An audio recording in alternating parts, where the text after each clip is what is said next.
Competencia. Artículo 157. Antes 158.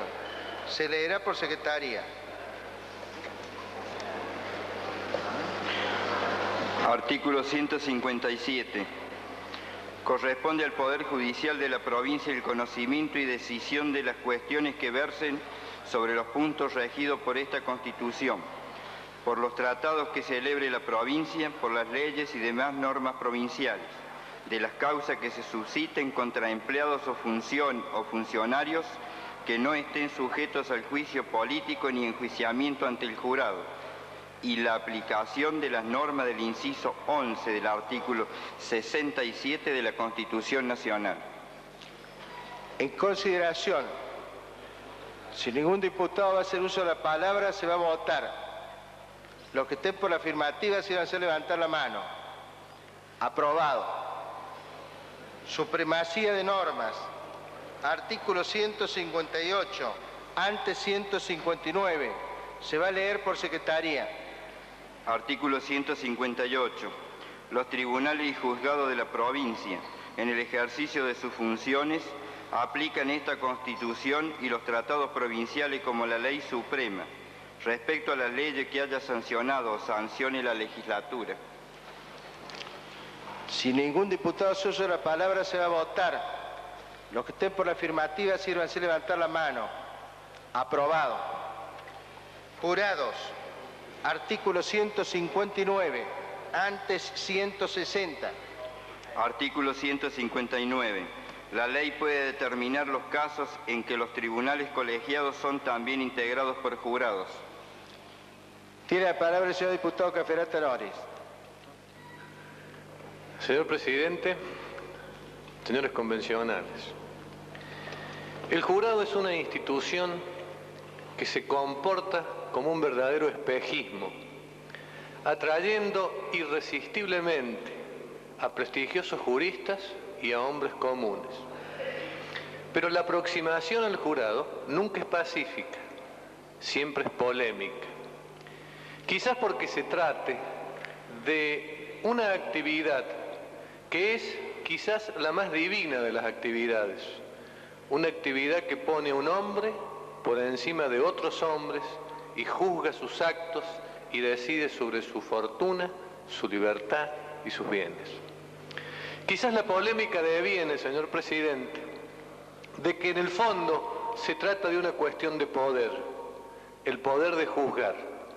Y aquí el tema se conecta con la histórica polémica sobre la titularidad de la aplicación de las normas, en cuyo ámbito se ha producido un juego antitético entre una teoría elitista aristocrática y una teoría democrática de la administración de justicia. El tema del jurado se plantea siempre como una opción entre jueces oficiales y jueces populares. Y en la polémica que precede a esta opción se han vertido sucesivos argumentos, se han formulado múltiples y recíprocas imputaciones. Se han esgrimido en contra del jurado tres argumentos fundamentales, uno político, otro constitucional y otro científico.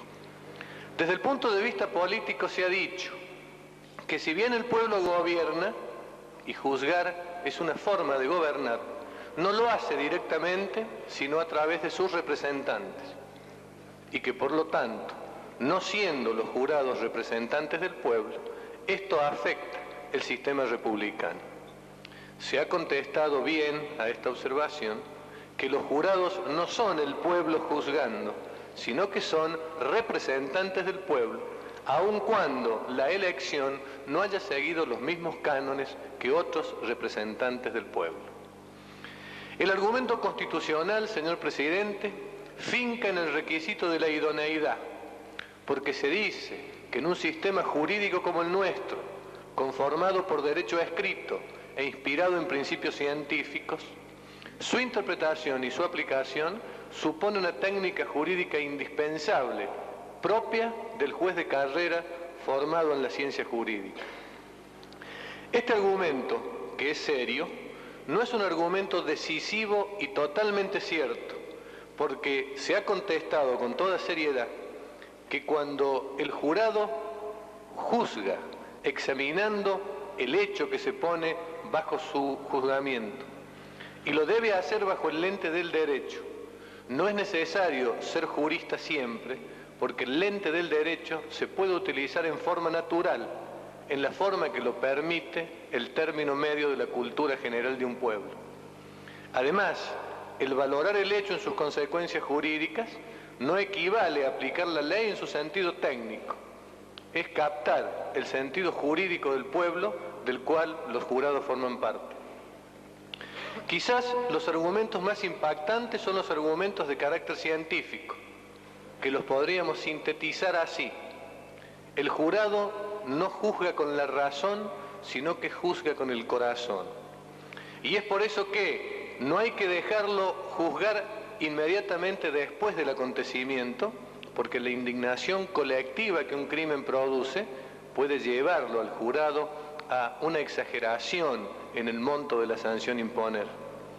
Pero también se dice, el jurado luego, después, cuando pase el tiempo y decurre el proceso, a ese sentimiento de indignación se sucede un sentimiento de piedad que hábilmente explotado por la oratoria de un defensor, más dirigida al sentimiento humanitario que al de justicia, puede conmoverlo y determinar una benignidad que signifique impunidad e injusticia.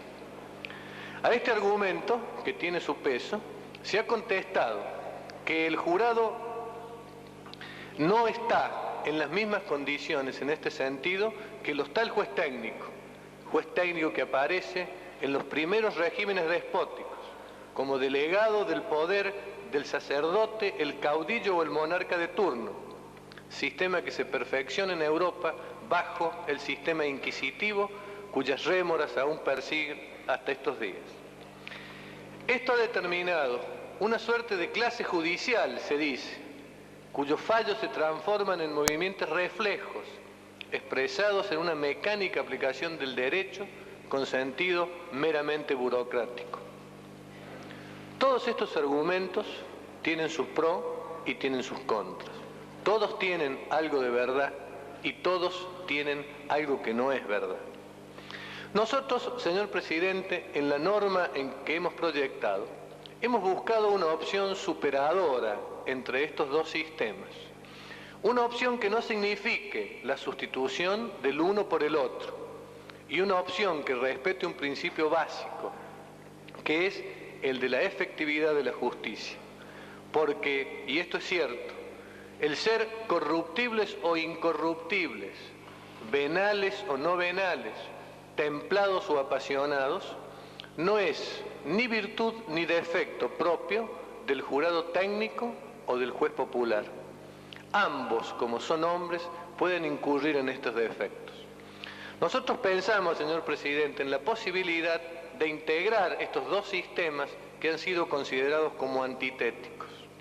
Una integración total en la que, contrariamente a lo que ocurría con anterioridad, en que el jurado era el juez del hecho y el que declaraba la culpabilidad, y el juez técnico intervenía solamente en la conducción del procedimiento y en la fijación de la sanción, pretendemos una integración en donde técnicos y legos se encuentren en el mismo nivel en orden a sus atribuciones jurisdiccionales.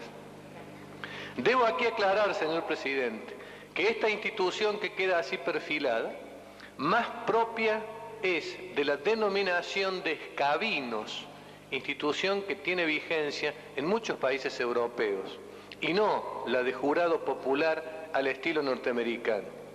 Sin embargo, preferimos la palabra jurado y la hemos utilizado porque así creemos responder más fielmente a lo que se pretende decir del modo más fácilmente comprensible por la gente.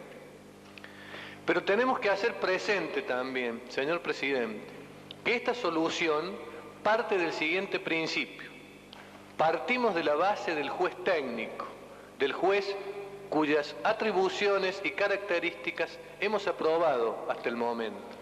Y la intervención popular, la calculamos, va a ser solamente subsidiaria. Porque pensamos que solo el técnico en derecho puede cumplir las funciones que la administración de justicia exige al juez. Toda la tarea del juez no exige menos conocimiento profesional que cualquier otra, como sería la medicina, la tecnología o la agricultura.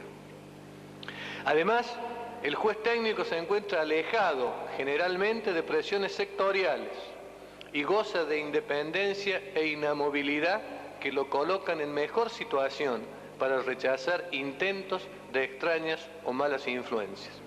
Pero también creemos, señor presidente, señores convencionales, que la intervención de particulares puede configurar, en ciertos casos, un eficaz auxilio para la justicia técnica, pues la participación de aquellos importará una contribución psicológica y ética para obtener una valoración del hecho deducido en juicio y de la personalidad de sus actores lo más en concordancia posible con las opiniones y sentimientos del pueblo, todo seguramente y naturalmente dentro de los límites de la ley. Las ventajas del sistema propuesto son evidentes, pues trata de superar tanto la deformación profesional y la burocratización del tribunal totalmente técnico, como la incongruencia que puede derivarse de la ignorancia del derecho por parte de los jurados. En un tribunal como el que hemos proyectado, ambas clases de jueces colaboran y se prestan mutuamente a aquellas facultades que a los otros les faltan. Los técnicos prestan su conocimiento del derecho, los jurados su visión espontánea de las realidades jurídicas propias del hombre común. Todo esto, señor presidente, exige en los jueces técnicos una responsabilidad adicional cuando sus tribunales sean integrados con jurados, cual es no correr el riesgo de caer en subjetivaciones de la justicia y a su vez hacer comprender a los legos el valor de lo jurídico, especialmente de las formalidades procesales y de las reglas de valoración de la prueba.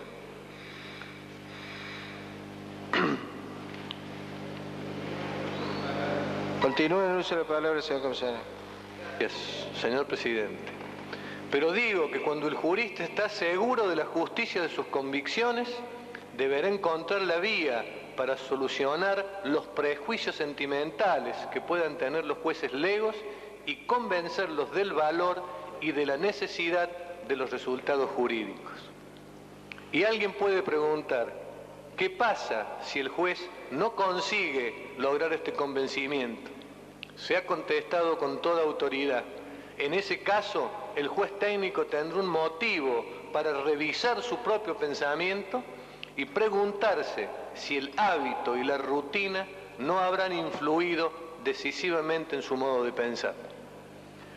Hecha esta introducción general, señor presidente, corresponde que expliquemos los 3 puntos fundamentales del artículo en cuestión.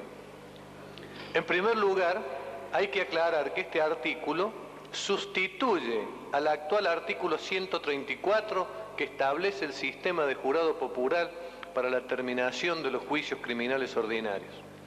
En segundo lugar, y como ya lo hemos dicho, esta institución no viene a sustituir a la justicia técnica. Al contrario, parte de la base de su integración, parte de la base de un tribunal colegiado integrado por jueces técnicos, a los que particulares con algún conocimiento especial o sin él pueden colaborar en la tarea de administrar justicia. Por último, señor presidente, hay que dejar esto bien claro. La Constitución no impone esta institución, simplemente deja abierta la posibilidad de que la ley procesal establezca esta institución y regule en qué casos y cuáles son los requisitos para la integración de tribunales por jurados. Simplemente, señor presidente, como una contribución para la interpretación del artículo, hemos pensado, por ejemplo, en tribunales de menores o de familia que se integren a la par de con jueces de carrera, con pedagogos o psicólogos, o bien en la integración mediante especialistas o simples ciudadanos de aquellos tribunales penales que, por ejemplo, deban deslindar los límites entre lo que puede ser artístico y lo que puede ser obsceno, que es penado por la ley. Y también, y quizás esto sea lo más fácil de comprender, Si el proceso penal cordobés se divide, como ocurre en regímenes más adelantados, en dos partes, uno para establecer si el acusado es culpable y otro para fijar la pena aplicable, seguramente en esta última fase agregaremos al tribunal técnico expertos o particulares para que logren una más científica individualización de la sanción que refleje también mejor el disvalor social de la conducta. Es preciso además, señor presidente, dejar aclarado para cuando la ley decida reglamentar este aspecto que el quid del éxito de esta institución va a ser el criterio de selección que se utilice. Y en este aspecto, el gran peligro que amenaza a esta institución es la introducción política partidista dentro de este sistema de elección. Porque si la elección para jurado es un premio por un servicio político o aparece como misión política, el servicio del juez lego pierde su sentido. Es un peligro para la administración de justicia y puede transformarse en la puerta de entrada para objetivos ajenos a la justicia. Estoy seguro, señor presidente, que este proyecto, como todo proyecto de cambio, va a generar fuerzas centrípetas que van a luchar para neutralizarlo. Porque, y esto hay que tenerlo bien presente, sostener hoy una democratización de la justicia para que el pueblo participe directamente en su administración, ninguna duda cabe que va a provocar sorpresas y resistencias. Y yo me puedo adelantar, señor presidente, puedo decir de dónde van a provenir, de qué sectores van a venir las críticas más fuertes. Van a venir de los sectores a los que hice referencia con anterioridad, sectores que nos pretenden hablar y traer consejos de la magistratura porque existen en Francia o en Italia. A esos sectores, señor presidente, les quiero contestar anticipadamente para decirles que la institución que proponemos rige en Francia desde hace mucho tiempo y tiene tanta actualidad que el 25 de noviembre de 1941 se dicta la última reglamentación de una corte de asises que está integrada por jueces populares. Tiene tanta actualidad en Europa que en Italia la corte de asises de similares funciones a la que he señalado recién en Francia existe desde hace mucho tiempo y salvo algunos periodos del gobierno fascista volvió a tener vigencia y fue reglamentada por última vez el 10 de abril de 1951. Y un último caso para no abundar. Esta institución que proponemos para Córdoba se reglamentó en Alemania por última vez el 1 de enero de 1975. Señor presidente, a estos sectores que son cultores selectivos del derecho comparado, debemos pedirles que con la misma vehemencia que defienden a algunas instituciones extranjeras que pretenden instrumentar en favor de sus intereses, hagan suyas aquellas instituciones que como esta, tal como lo señalaba Tocqueville, configuran lo que debe ser una administración de justicia en un sistema republicano como es el nuestro. Nada más. Tiene la palabra el señor comisionado Corney. Señor presidente, he escuchado con mucha atención los fundamentos del diputado preopinante y quiero decir en primer lugar que no me han convencido. Esta institución no es nueva en la República Argentina porque tengo a mi vista el inciso 11 del artículo 67 de la Constitución Nacional que termina estableciendo lo siguiente. Dice, y las que requiera el establecimiento del juicio por jurados. En la Constitución de 1853 también se preveía, señor presidente, la existencia del juicio por jurados. Cuando hice la exposición anterior respecto del Consejo de la Magistratura, no apelé a ninguna cita jurisprudencial. Y para justificar la crítica y el disenso que tiene mi bloque respecto a esta norma constitucional, no voy a apelar ni a la jurisprudencia francesa, ni a la inglesa, ni a la alemana. Aunque recién, si yo hubiera cerrado los ojos, escuchando la exposición preopinante, más me parecía estar en un debate en Westminster o en algún estado americano, y no con un estado como es la provincia de Córdoba en la República Argentina, hoy en el mes de marzo de 1987. Creo que hay algo en el derecho que es importante que el legislador siempre tenga en cuenta, y que es el motivo por el cual esta norma del juicio por jurado nunca fue un derecho operativo tal como lo establecía la Constitución Nacional, porque se ha respetado nuestros usos y nuestras costumbres. Eso, señor presidente, determina que esta experiencia propia del derecho anglosajón no tenga arraigo en nuestra experiencia patria. Por eso el legislador nacional nunca implementó esta norma, porque está totalmente desvinculada con el sentir y con el deseo de nuestro pueblo. Por eso no es nuevo, esta norma no trae nada nuevo, tiene 150 años de historia argentina y sin embargo nunca se implementó, porque acá, señor presidente, nuestra tradición, nuestro uso, nuestra costumbre apela al Tribunal de Derecho, que significa la máxima garantía en la administración de la justicia y en la aplicación del derecho. Yo creo que si hoy quisiéramos implementar en Córdoba algo que no es nuevo, porque repito, es viejo, estaríamos remando contra la costumbre, y la costumbre, de acuerdo al más sano criterio legislativo, debe respetarse, porque alguien, como yo dije esta tarde, con muy buen criterio, capaz que por los años que cargaba, dijo que la realidad es la única verdad. Y yo creo que la realidad social de Córdoba, que se compadece con la realidad del país, determina que esta institución del juicio de jurados sea un fracaso si se quisiera implementar. Y no es porque me considero un agorero del fracaso, sino porque conozco la mentalidad de nuestro pueblo.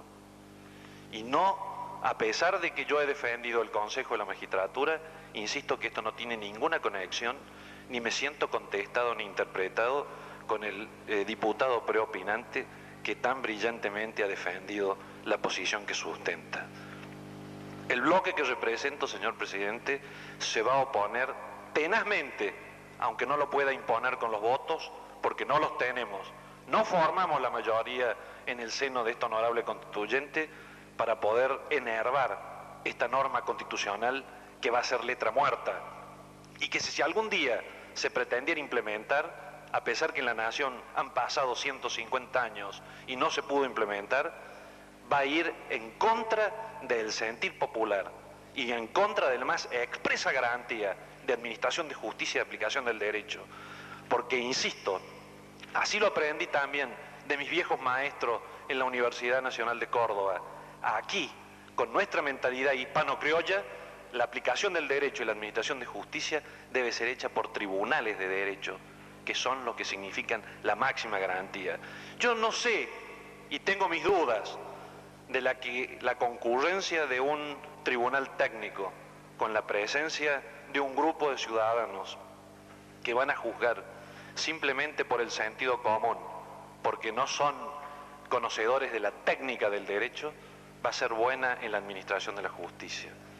Pienso que aquí la modalidad adoptada por nuestros códigos de procedimiento, siguiendo y respetando las determinaciones del requerimiento social en cuanto a que los tribunales de derecho son la máxima garantía para el ciudadano común, sigue vigente, y no he oído un argumento de parte del diputado preopinante que me lleve a la convicción de que los tiempos en que estamos viviendo y que el ingreso del siglo XXI nos aconseje que esta institución, que ya es vieja en nuestra Constitución Nacional, sea lo óptimo para la mejor administración de la justicia y aplicación del derecho.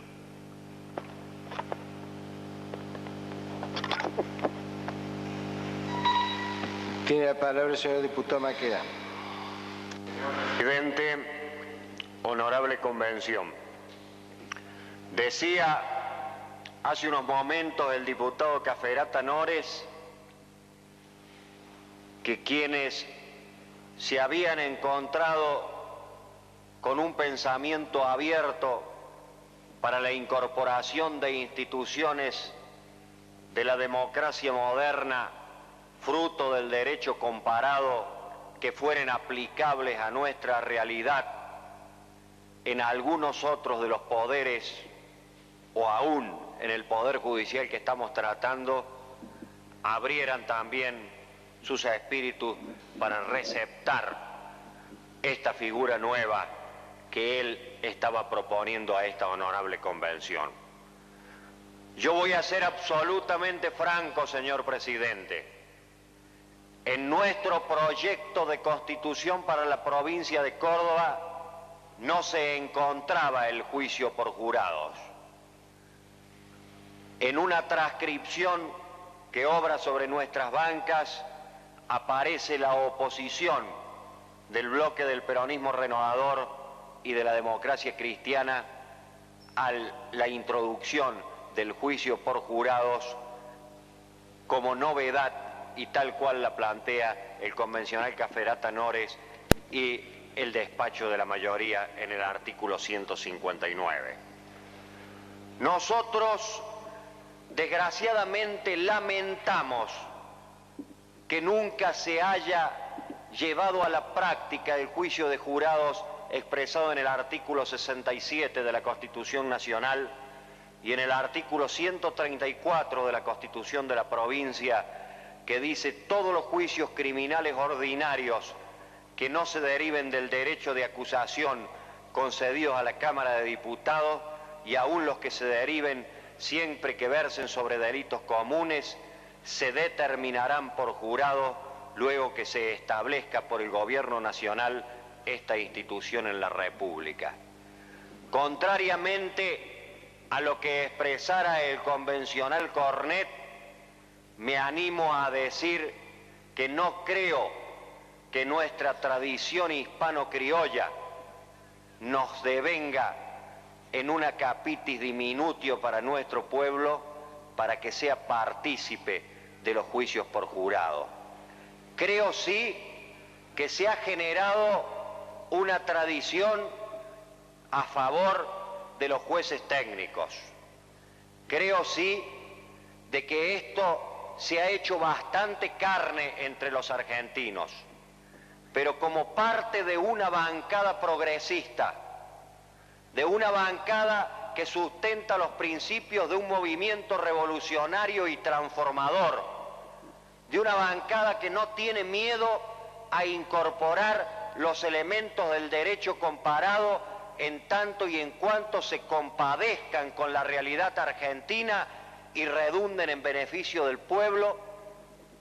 Nosotros vamos expresando nuestra amplitud de ideas a cambiar, y no digo a cambiar, vamos a incorporarnos al proyecto de la mayoría que se había omitido dentro de nuestro proyecto. Y dejo una reflexión final, que no me pertenece, sino que le pertenece al doctor Félix Luna, conocido historiador de la República Argentina.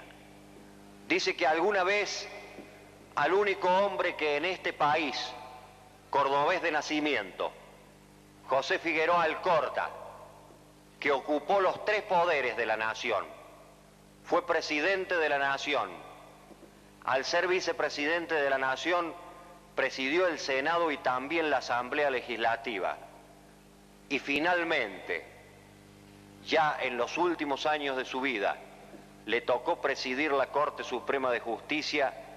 Algún amigo le dijo: don José, esto para usted debe ser una tarea de niños, porque después de haber conducido a la nación, después de haber conducido un poder legislativo altamente controvertido, presidir la Corte Suprema de Justicia debe ser para usted una tarea de niño. José Figueroa Alcorta le contestó con gran humildad y con gran sabiduría: no crea, amigo, porque gobernar es una tarea de hombres, juzgar es una tarea de dioses. Tomando las palabras de Figueroa Alcorta, si juzgar es una tarea de dioses, realmente está más capacitado para ocupar la tarea de los dioses el pueblo en su conjunto que cualquier representante técnico. Por estas breves consideraciones adherimos a las expresiones del convencional Caferata Nores y vamos a adelantar el voto afirmativo de nuestra bancada para el artículo 159 en tratamiento.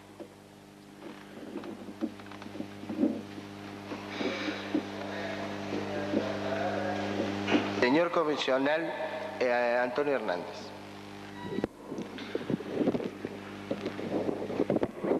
Señor presidente, señores convencionales,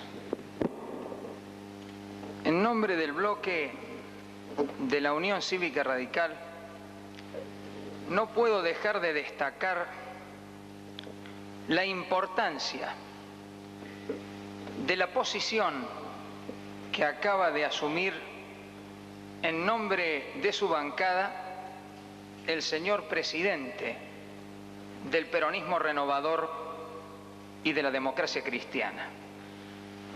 Creo que es un gesto de alta hidalguía institucional, pero yo diría también de profunda convicción en lo que debe ser el objetivo central de esta convención constituyente, cual es realizar la transacción fundamental que nosotros requerimos para que esta sea la constitución de los cordobeses del siglo XXI.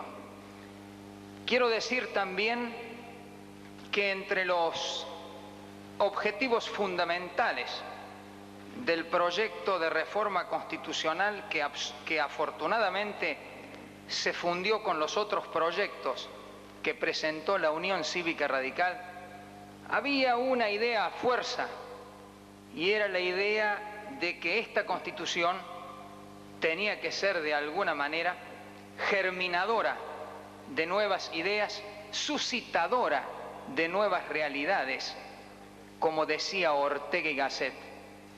Yo creo que el convencional preopinante ha interpretado, como seguramente el resto de los convencionales, esta idea que todos juntos tenemos en este momento. Por eso es que yo creo que no se puede dejar pasar en esta oportunidad, después de un largo debate, donde con fuerza se han defendido las posiciones, pero donde nos ponemos de acuerdo en la convicción fundamental para mirar el futuro y para profundizar la democracia. No podemos olvidar que el hombre vuelve muchas veces sobre sus pasos. Aquella democracia representativa mira a la democracia directa, y por eso los institutos de democracia directa. Nadie puede olvidar las lecciones inmortales de la democracia de la Grecia clásica del siglo V antes de Cristo, el siglo de Pericles, donde el pueblo directamente legislaba, directamente gobernaba y directamente juzgaba.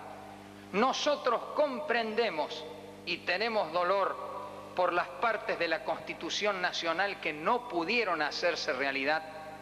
Conocemos las realidades que ha señalado el señor convencional de la Unión Demócrata de Centro, pero nosotros sentimos esta realidad. Nosotros también creemos en nuestro pueblo. ¿Por qué pensar que 150 años después el pueblo cordobés no va a poder dar un ejemplo dentro de esta institución del Poder Judicial y dentro de lo más avanzado del derecho procesal? ¿Por qué nosotros vamos a descreer de esa capacidad de nuestro pueblo? ¿Por qué vamos a creer ab inicio que el pueblo anglosajón va a tener mayores capacidades que la nuestra? ¿Por qué ab inicio vamos a pensar que esta Constitución va a fracasar? ¿Por qué no partimos de la base de Goethe, que nos decía que solo merecen la libertad los que son capaces de conquistarla cada día? ¿Por qué además hacemos ese culto a la razón al cual hizo referencia el convencional de la Unión Demócrata de Centro cuando Dostoyevsky nos enseñó realmente que el corazón es lo importante, porque ahí es donde se libran las batallas más importantes del hombre. Nada más.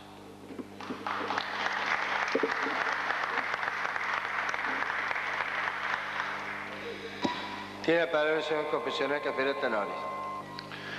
Señor presidente, creo que acerté en orden a las críticas, pero confieso que no tenía presente su velocidad. Quiero responderle al distinguido amigo convencional de la UDC que me ha precedido en el uso de la palabra, que la Constitución Nacional tiene 2 artículos que se ocupan del tema de los jurados y que la Constitución Provincial tiene un artículo, el 134, que se ocupa expresamente de ese tema. Pero lo que hemos tratado de hacer es buscar el modo para superar esta dificultad que se ha presentado durante tanto tiempo en la instauración del jurado popular, llamémosle del modelo inglés.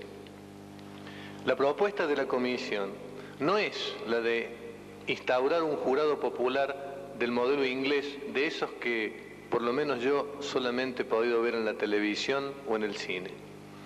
La propuesta de esta comisión es, sobre la base de tribunales técnicos existentes actualmente y que seguirán existiendo de acuerdo a esta nueva Constitución, ver en qué casos y bajo qué condiciones sería conveniente que esos tribunales técnicos sean también integrados por particulares.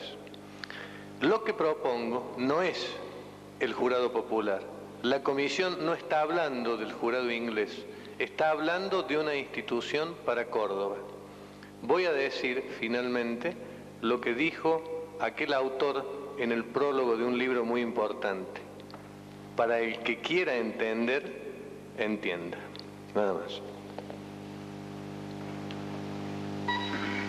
Si ningún convencional va a hacer uso de la palabra, tiene la palabra el señor convencional de la Colina. Señor presidente, confieso que no iba a hacer uso de la palabra en este tema, ya que no soy un experto en el mismo, sino simplemente un abogado más preocupado por estos temas procesales. Pero formo además parte de estas fuerzas centrípetas que al parecer se iban a descargar sobre este recinto en torno a la postura que proponía el doctor Caferata. Confieso que he escuchado con atención los argumentos de esta nueva institución jurídica que el convencional constituyente por la Unión Cívica Radical proponía para el pueblo de Córdoba.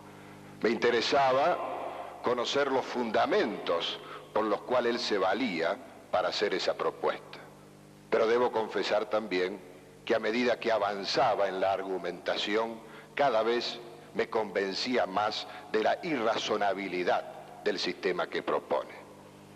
Comenzó diciendo el doctor Caferata que se genera en el pueblo con posterioridad a un hecho delictivo, para poner un ejemplo, un sentimiento natural de odio de la población, lo que de alguna manera invalidaba la posibilidad de un jurado, pero que con posterioridad ese sentimiento de odio se transformaba en un sentimiento de pasión. Lo que se olvidó o lo que omitió el convencional constituyente era determinar en qué momento íbamos a tener el sentimiento de justicia, que es en realidad el único elemento que nos va a permitir juzgar a un imputado en el caso del derecho penal. Yo creo, señor presidente, y seguí escuchando esta fundamentación, esperando tener algún ejemplo que me precisara en qué momento o en qué oportunidad se iba a utilizar este juicio por jurado. Y allí fue cuando mi confusión se tornó total, cuando el convencional constituyente hizo referencia a los aspectos técnicos de la cuestión. Acá se ha omitido decir que existen las pericias técnicas y que los tribunales tienen en su poder los organismos técnicos adecuados para hacer los análisis detallados del tema. Lo que hace el juez es dictar justicia, es determinar la culpabilidad o no y es aplicar la pena, pero tiene todos los elementos necesarios para analizar técnicamente el caso que se está juzgando. Y se me complicó todo, señor presidente, cuando habló de un caso de menores. Yo me imagino, señor presidente, 20 personas analizando el caso de un chico si va a estar con el padre o con la madre. Eso sería, sin lugar a dudas, una cuestión de nunca acabar, como sabemos que normalmente sucede en los casos de los tribunales de menores. Yo creo que acá no se trata de democratizar la justicia. Si se tratara de democratizar la justicia, pues bien, hagamos a los jueces electivos, que los elija el pueblo. Esa sería una forma de democratizar la justicia. Pero acá se trata de cambiar la forma de aplicar la justicia. Y se llega a un engendro jurídico que no resuelve absolutamente nada. O tenemos que definirnos por el juicio del jurado en su totalidad, como impera en algunos países occidentales, o mantenemos el sistema de los tribunales de jure tal como lo tenemos en este momento en nuestro país. Yo creo que en la Córdoba de hoy no hay lugar para esta fantasía jurídica que se pretende crear y apoyo solidariamente al presidente de mi bloque en lo que respecta a la mantención del actual sistema de administración de justicia.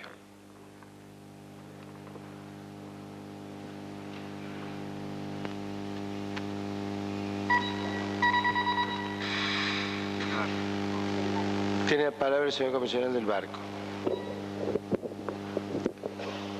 Señor presidente, honorable convención, voy a tratar de ser muy breve dado lo avanzado de la hora.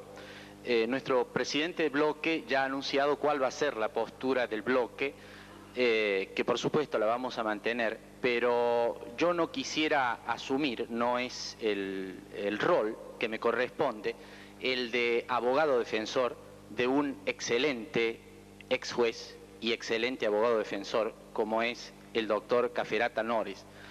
Yo creo que las pocas precisiones que trataré de hacer sobre este tema devienen en que me parece que el debate entre la réplica que acaban de hacer los convencionales de la UDC, estamos perdiendo el sentido de lo que estamos aprobando o de lo que vamos a aprobar. Yo creo que acá hay una innovación.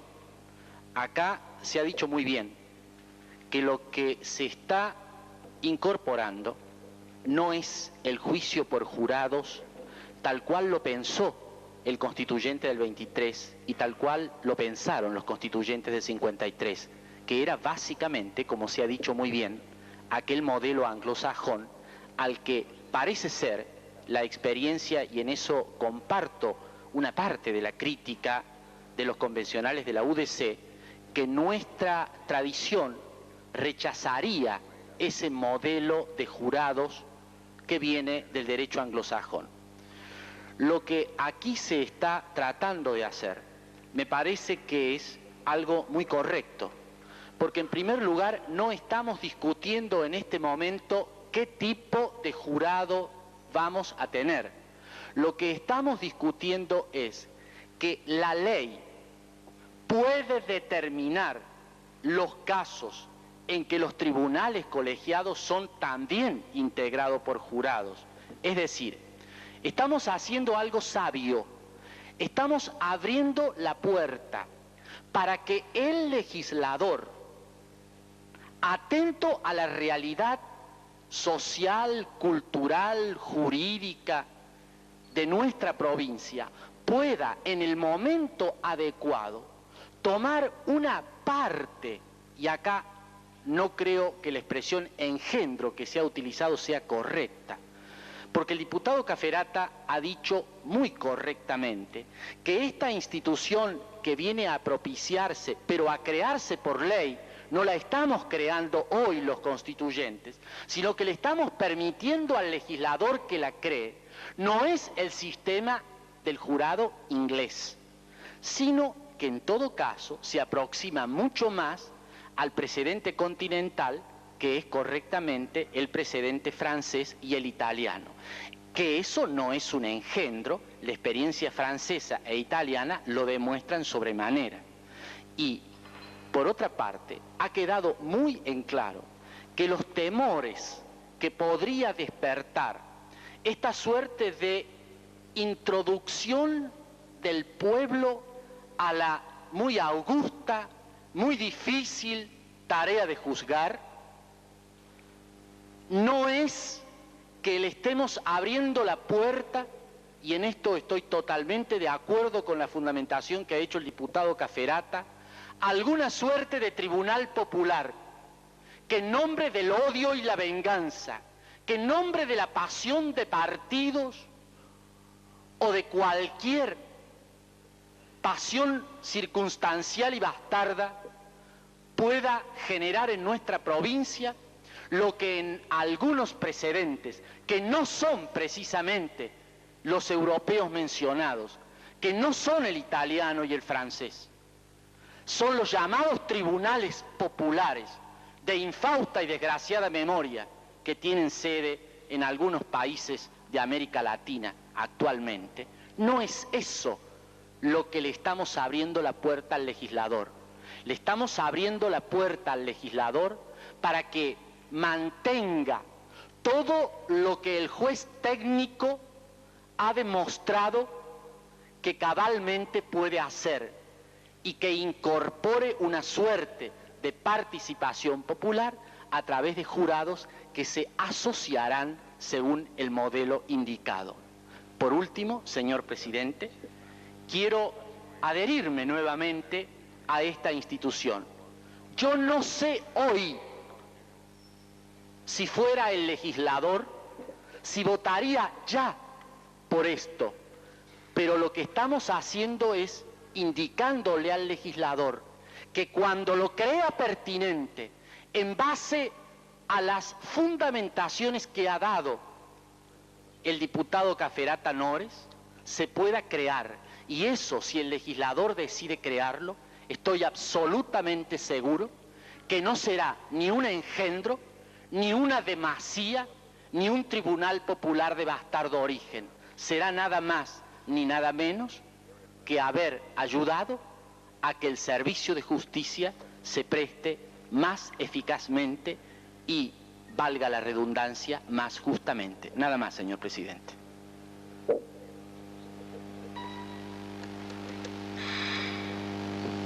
Si ningún comisionado hace uso de la palabra, se va a proceder a votar el artículo en cuestión. Los que estén por la afirmativa, sírvanse a levantar la mano. Aprobado. Artículo 160. Antes 161. Se va a leer por secretaría. Artículo 160. Los tribunales colegiados dan a conocer en público sus sentencias. En consideración, los que estén por la afirmativa, sírvanse a levantar la mano. Aprobado. Artículo 161. Antes 155. Se va a leer por secretaría. Artículo 155. El Tribunal Superior de Justicia está integrado por 7 miembros y puede dividirse en salas. Elige anualmente entre sus vocales un presidente. En consideración, tiene la palabra el señor comisionado Corné. Señor presidente, respecto a este artículo, el bloque de la UDC mantiene una disidencia en cuanto a que establece que el Tribunal Superior de Justicia se integra por 7 miembros y 2 fiscales. En la idea, proveniente de la larga experiencia de los tribunales, de que un vocal del Superior Tribunal de Justicia, junto con un fiscal, se aboquen a la tarea de superintendencia.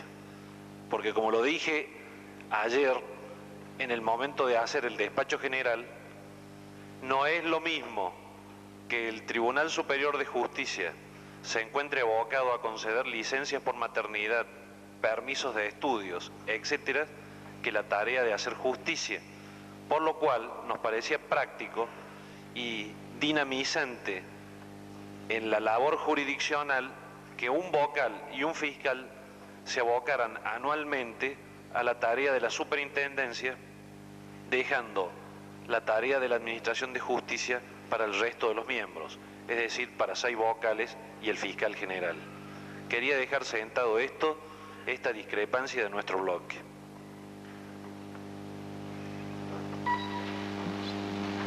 Si ningún señor convencional, tiene la palabra el señor convencional Chiachira. Señor presidente, honorable convención. El artículo que ha sido leído en particular viene a reemplazar la última parte del artículo 123 que ya había sido, diríamos así, derogado por el 149 que habíamos leído en la comisión, es decir, aquí en el plenario. Este artículo está integrado de 3 institutos básicos que, sin abundar debido a lo avanzado de la hora, debo puntualizarlos. El primer lugar es el que hace referencia al número de miembros que debe integrar este organismo judicial. En segundo lugar, la posibilidad de dividirse en salas. Y en tercer lugar, la posibilidad de elegir de entre sus miembros un presidente. Respecto al primer tema en cuestión contemplado en este dispositivo que nos entretiene en este momento, debo señalar que en la comisión respectiva se analizaron las diversas posibilidades acerca de mencionar o no, en primer lugar, el número de miembros que debían componer este organismo judicial. La segunda cuestión analizada era si, mencionado el número de miembros, debía aumentarse o ratificarse el número que éste contemplaba. Y en tercer lugar, si, aumentado el número de miembros o ratificado el número de ellos, podía dejarse librada a la ley la posibilidad de ampliarlos o disminuirlos. Y luego de un amplio debate en la comisión respectiva, se llegó a la conclusión de que era conveniente aumentar su número, pero aumentarlo de una manera tal que no fueran lo suficientemente excesivo ni tampoco quedáramos en la historia como actualmente estaba este artículo 123 en su última parte. Y es así como surge este número, 7 miembros, entendiendo que la razón de ello obedecía a la complejidad de las cuestiones que actualmente debe debatir este máximo organismo judicial. A ello le debíamos agregar que el tiempo había llevado a aumentar las causas judiciales, lo cual la complejidad y el número de causas determinaban y aconsejaban el aumento de sus miembros. Entendimos que no podíamos dejar librado a la ley el aumentar o disminuir su número, porque podría originar situaciones hipotéticas que en el transcurso de los años podrían llevar a verdaderas injusticias, alterando su número y modificando quizás, digo hipotéticamente, la jurisprudencia y quizás las propias decisiones de la justicia.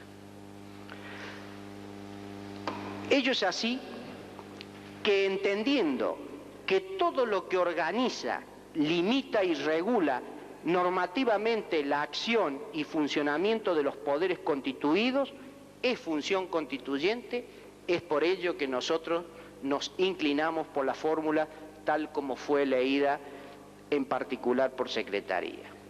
Respecto al segundo punto, que es la posibilidad de dividir en salas, aquí no hemos hecho otra cosa que venir a contemplar una realidad que ya estaba funcionando, pero que la normativa vigente no lo tenía establecido. Ello, sin lugar a duda, tenderá a un reconocimiento expreso y a una posibilidad de una mejor realización de esta tarea que es la función jurisdiccional. Por último, la posibilidad de elegir de entre sus miembros un presidente, la claridad de su expresión evita todo tipo de explicación y son estas, señor presidente y honorable convención, las razones que permiten sugerir a la honorable convención la aprobación del despacho tal como ha sido leído por secretaría. Nada más.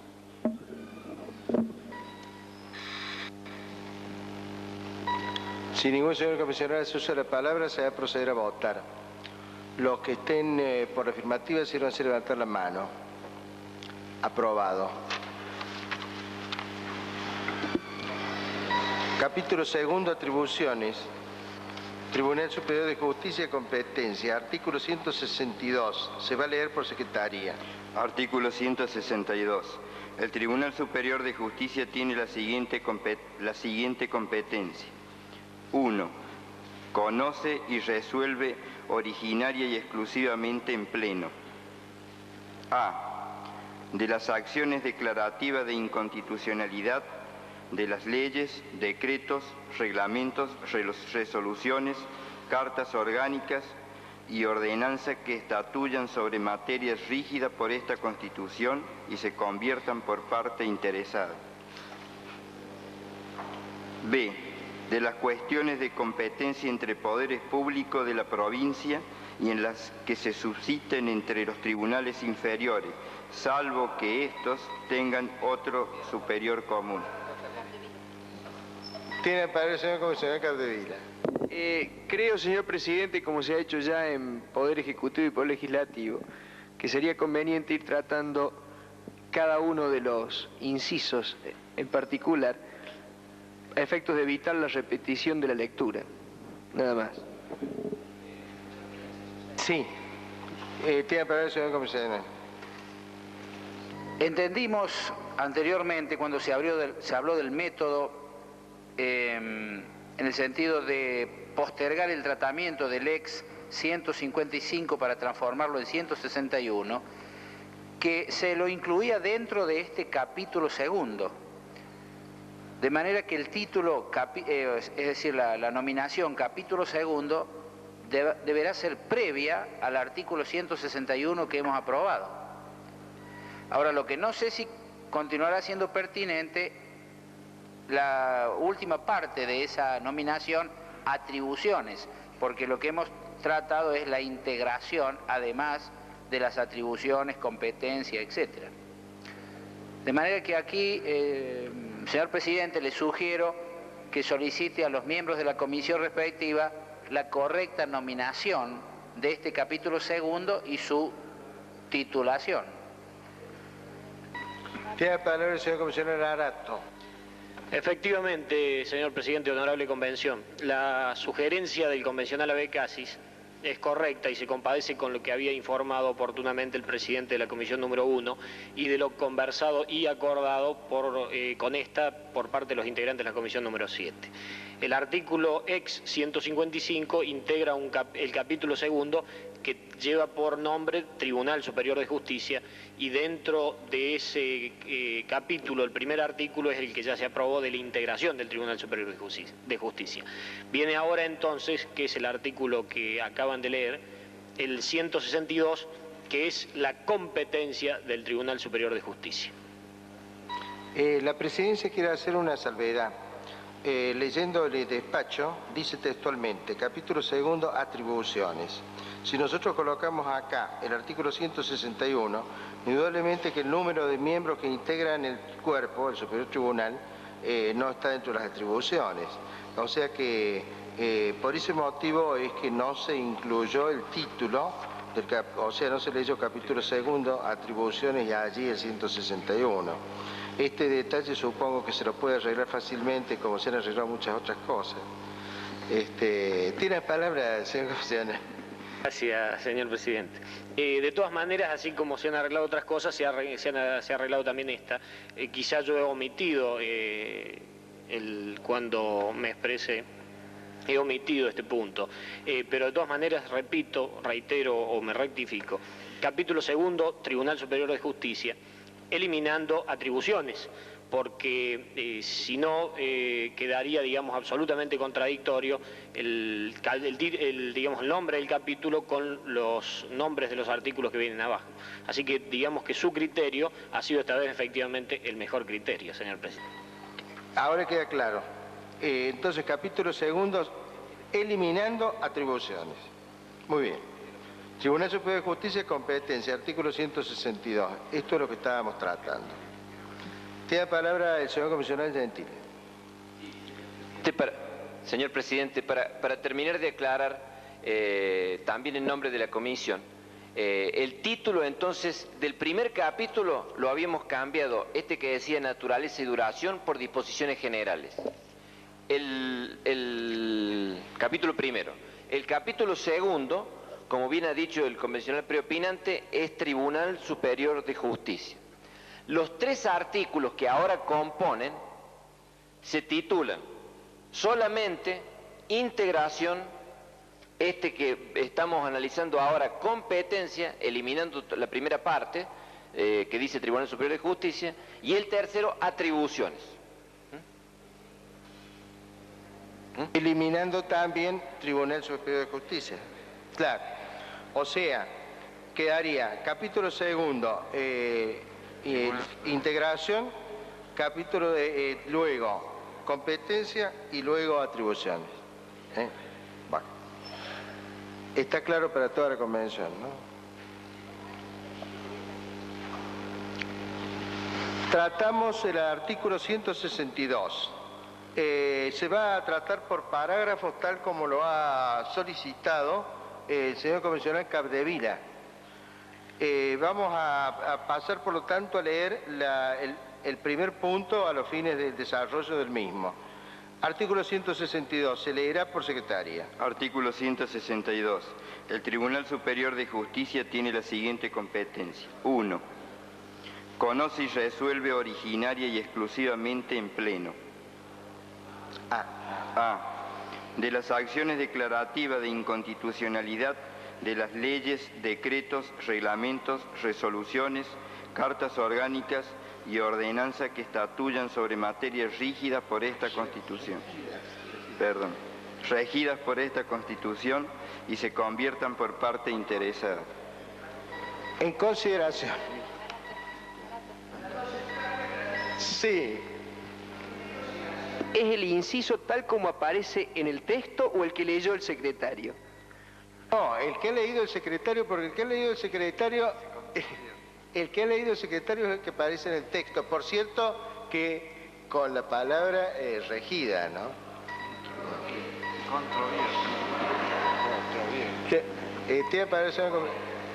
Tiene la palabra el señor convencional Arato. Gracias, señor presidente.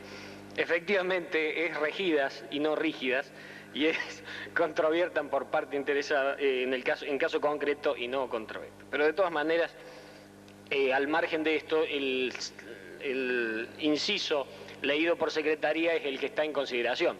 Si el presidente lo considera pertinente, voy a proceder a fundamentarlo. Efectivamente está en consideración este inciso A. El inciso primero, punto A.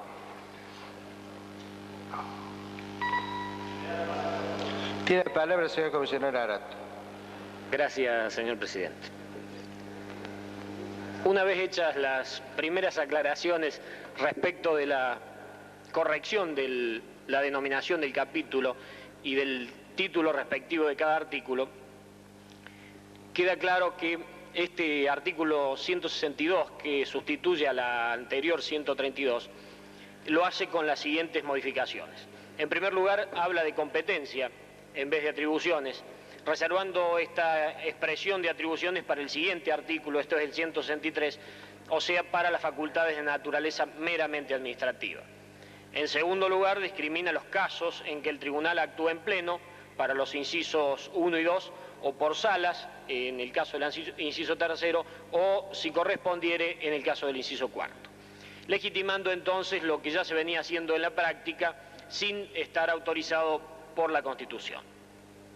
En tercer lugar, establece las causas de competencia originaria en el inciso 1, con 4 apartados, siendo los demás casos de competencia por vía de recurso.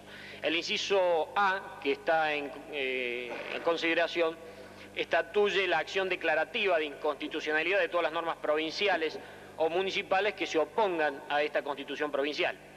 Esta acción procede exclusivamente en el caso concreto, como bien se apunta ahora en el inciso de la manera en que ha sido leído por secretaría, ya que ello es congruente, puesto que el sistema procesal permite a los tribunales pronunciarse en concreto y no en abstracto. Es necesaria la existencia de petición de parte, de interés legítimo y de controversia sometida a su conocimiento, esto es a conocimiento del tribunal. A fin de evitar errores, a pesar de que ha sido leído con algunas interpretaciones erróneas, creemos que este agregado, tal como ha sido leído por secretaría, se contraviertan en caso concreto, viene a solucionar la posibilidad de alguna contradicción que podría haber en la redacción que está en el despacho único de la Comisión 1. Eso es todo con respecto al inciso A, señor presidente. Gracias. La presidencia solicita a la comisión respectiva de la comisión número 1 si acepta la introducción del parágrafo se controviertan en caso concreto. Se va a leer cómo queda redactado con esa modificación por secretaría. A. De las acciones declarativas de inconstitucionalidad de las leyes, decretos, reglamentos, resoluciones, cartas orgánicas y ordenanzas que estatuyan sobre materias regidas por esta Constitución y se contraviertan, en caso concreto, por parte interesada. Sí, señor comisional. Tiene la palabra el señor comisional Gentile.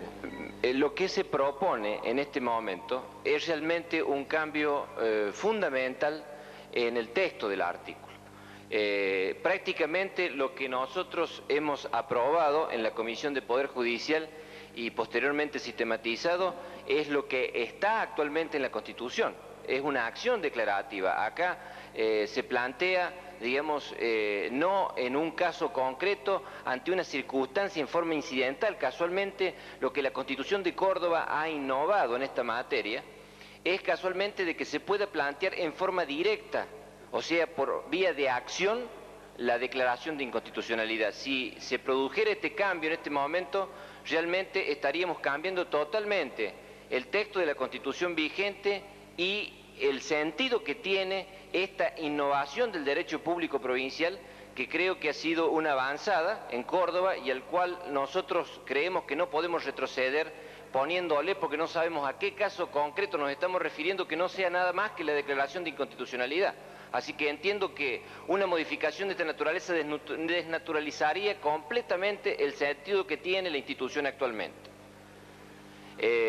Incluso en nuestro proyecto nosotros habíamos receptado una jurisprudencia del Superior Tribunal de Justicia que decía que cuando se hable de garantías establecidas por esta Constitución nos estamos refiriendo a aquellas garantías que no sean meras repeticiones de las declaraciones o garantías que tenga la Constitución Nacional.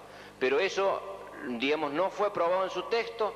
Nosotros creemos que de todas maneras está implícito porque ese es el sentido que le ha dado el Superior Tribunal de Justicia y creo que no hay ningún motivo, digamos, para interpretar lo contrario con el texto que aprobó la Comisión. Por eso que entiendo que un cambio como el que se propone en este momento realmente cambiaría y desnaturalizaría completamente el sentido que tiene el instituto legislado en la Constitución vigente y en el proyecto que nosotros proponemos en este momento. Nada más, señor presidente.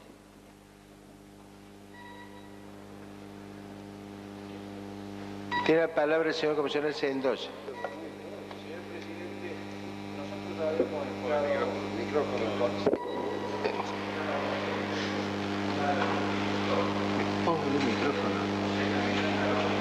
Señor comisional, no se lo escucha.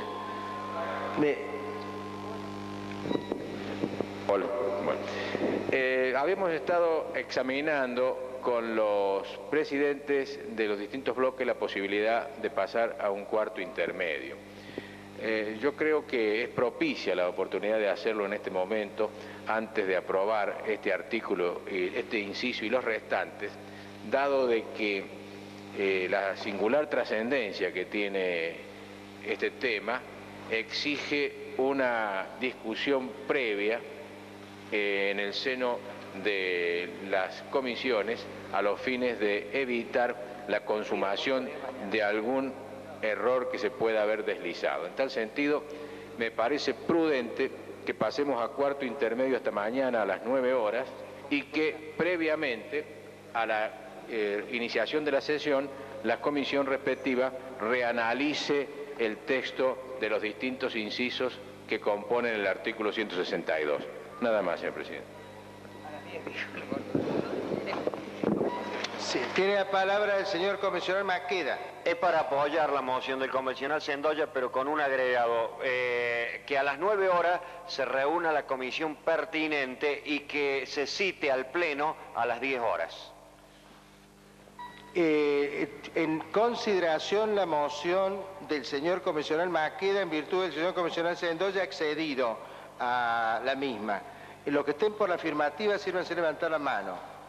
Aprobado.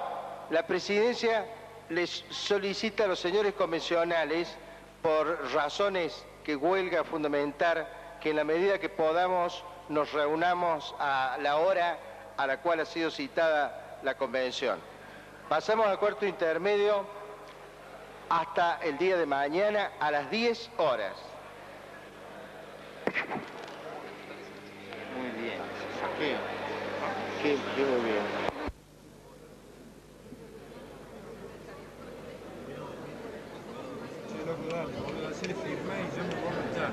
Medina.